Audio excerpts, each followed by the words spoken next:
Justice demands flesh. It always has. I'm just the physical incarnation of that brutal fact. They keep me chained up in the back room of the precinct.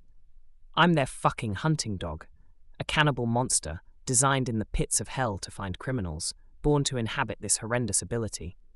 They think I hate being chained down here, being used like a pawn. They use my crimes as blackmail for my skills. They think I'm a hostage, but I live for the hunt. The carnal passion of pursuit, the bottomless pleasure of a successful hunt, and the kill, oh, the lovely kill. I am alive only to kill. Yes, justice does demand flesh, and I am the reaper that hunts it. Memories are locked behind sinew and blood, and only I have the jaws to extract the truth. I know exactly when it's time. I can smell the fear fester in the air. It's a boiling aroma that drips down the walls of my cell, pungent and hot. They hate me. All of the officers look at me like a Lovecraftian horror, and they should. The lights crack on in the hallway, and I can see the shadows of footprints from under my door. It's a crowd. Must be a big case. They swing open the entrance, and I'm greeted by the usual frowns and scared, beady eyes. A collection of officers ready to let loose their cursed dog of war. The captain is sweating. He wipes his forehead with a labored motion and scowls. Get ready, hound. He shines his flashlight on me and reveals my rabid state. You hunt tonight. He's a tall man, stoic with his emotions and convinced that I think he isn't scared of me. He's better than most at hiding it, but I can smell it. I've known the whole time he reeks of fear. Beside him are the usual assortment of hot-head, deadbeat cops who think they're cool for being on a case with the hound. Some of them ask for cases like this, all in the hopes of being right where they are now, looking at me, gawking. They cluster in tightly next to each other just like sheep, timid before the truth. They don't even realize how strong their prey instinct is.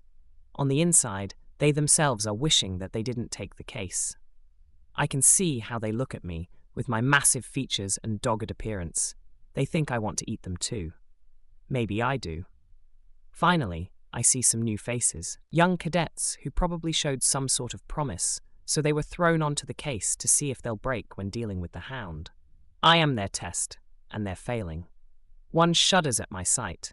Another has no reservations of just looking away. Meek, all of them. Man has lost the predator that buries itself in our chest. I stand up and walk towards them, towering above all of them. Who are these supple ones? I say while stroking the face of one of the young cadets, taking a large whiff of his ineptitude. Are they my treat after I catch the killer tonight? I see them shake, glowing with abject fear in their eyes as they glance over to the captain for help. What stupid things. Enough of that. The captain huffs. He fixes his belt and keeps his voice stony. We have to hurry. We've got a couple bodies in the locker for you to eat. This is the hard part, the part that I dread every day. Cold meat. It never gets easy. I would rather the flesh of a freshly killed body, still beating with blood and sizzled in the horror of their own demise. The taste is repulsive, but the act of tearing flesh from bone makes my soul rattle with ecstasy. I am alive when my world is dead. Hurry, hound. We think the killer has someone as we speak. I see the cadets looking at me with wide eyes. They'd never seen me do this. They'd only heard stories of the hound's gift. I'll make sure they see it clear as day. I sink my teeth into the cold leg of some long-dead woman, making sure that those pups see the ferocity and animalism of my bite. I lift my chin into the air and let the velvet liquid stream down my neck, staring at those cadets and letting them see the satisfaction I get from becoming feral. With another bite, I black out. I'm sent back into a cold room, tied up to a chair and screaming for help. Before me stands a man, short and strange-looking. He's wearing rounded glasses and smiling the toothy grin of an arrogant man. He burns my feet with an iron rod, and I see his face twist in sexual pleasure. He wants me to keep screaming, so he does it again. Over and over he abuses me, so that he can feel pleasure. His eyes roll back, and I see the demon inside of him. I see what really makes up his demented soul. I'm out of the delirium, falling to the ground out of exhaustion. Dying dreams are mentally taxing. Eat the others, the captain demands. No one else has the backbone to tell me to continue. Only the captain understands what real morality is. Necessity. We have to find him. No, I say while rising to my feet, dizzy and swaying. I can feel the wicked grin glimmer across my face as cold blood drips from it. I take my hands and run it along my neck, collecting the ichor and taking another lick of it. No, the fool made on vital mistake. He let her get a smell of him. This is it. This is the dream, the delight. I'm dashing across the city, running with feet that move without my telling, bounding like the winged angels of heaven. Everything about it is autopilot, all instinct. I feel the blood that was born to hunt pulse in my veins with hot fervor, my sight tunnel visions into blurry streaks that pass by on my way to the killer. Nothing matters to me in these moments besides killing. I can smell him in the air, and it invigorates me. My muscles pump for action, and my jaws grinds from excitement. I am in heaven. Behind me, I can hear the cop cars desperately trying to keep up. They're buzzing across the streets with horns ablaze telling people to get out of the way. They think I'm heading straight to the killer, but they do not know.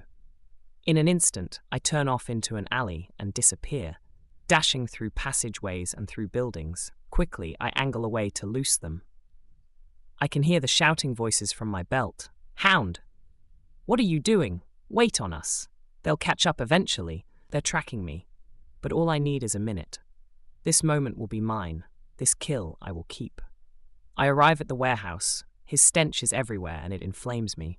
It's a tall, dark building with busted windows and swinging chains. He's in there. I know it. I prowl around the sides so he doesn't notice me, knowing that I have only a little time before the cops catch up. The hair on the back of my neck raises up. My fingers curl with anticipation.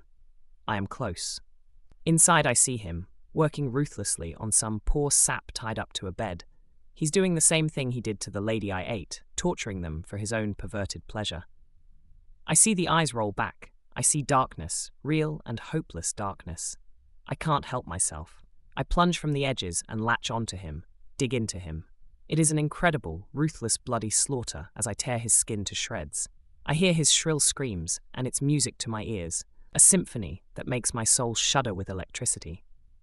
His fear, it permeates through every inch of the room, and it's the most delightful thing that I've ever smelt in my life.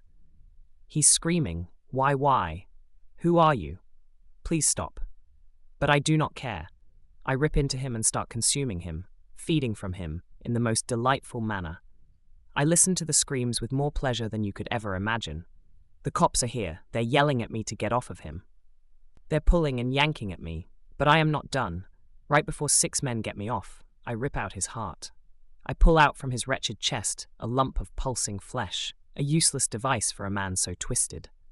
They watch in horror, unable to stop me as I dig my teeth into it, twisting and shredding. I stare at the man as I eat his heart, watching the life leave his eyes. There was no light there to start.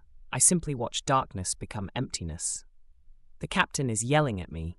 He's telling me how they needed him alive, and how they can't make him serve justice now. I look around at the young cadets, the sheep who see me covered in live blood. They cower when they turn to see the mangled mess of what was once the killer. They see the real me, the real hound. They see the animal, man's rightful and ancient state. They will go home tonight and they will feel sick. Something in them will stop them from eating, stop them from sleeping. They will shake it off as just trauma, just the PTSD of being a cop in the hard streets. But that's not why they're sick. That's not why they won't be able to sleep well for weeks. What they see in me is the truth. They see that it is not me that is an animal, but them. I am a human, fully actualized and realized, the universe's ideal predator. I do not shy away from the ferocity that swells in my chest. They see that what they are is weak, prey. They go to bed and they fear the fragility of their own soul, and pray that whatever is in their chest goes away. Cowards.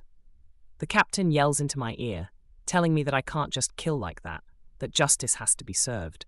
He tells me that I've done a bad thing, and that they won't let me out for a long time now. But the captain, I know him. He has accepted parts of the dark truth. As he screams at me, as he throws his fists and spits with rage, he is happy. He wanted the criminal dead like I did. I am his vessel for passion. If he could have done the same thing, I have no doubt he would have. That man tortured for fun. He was a demon walking this planet and causing uncountable sufferings. There was no greater justice than what I did to him. Yes, in a world so filled with uncountable evils. I am the evil that hunts them. I am the killer's killer. I make the hunters hunted. Where justice demands flesh, I am the one sole judge and jury, the executioner in a society born by blood. I am humanity at its truest form, the ultimate predator. No man can withstand my hunt. I shall cleanse the world of its evils through the power of my bite.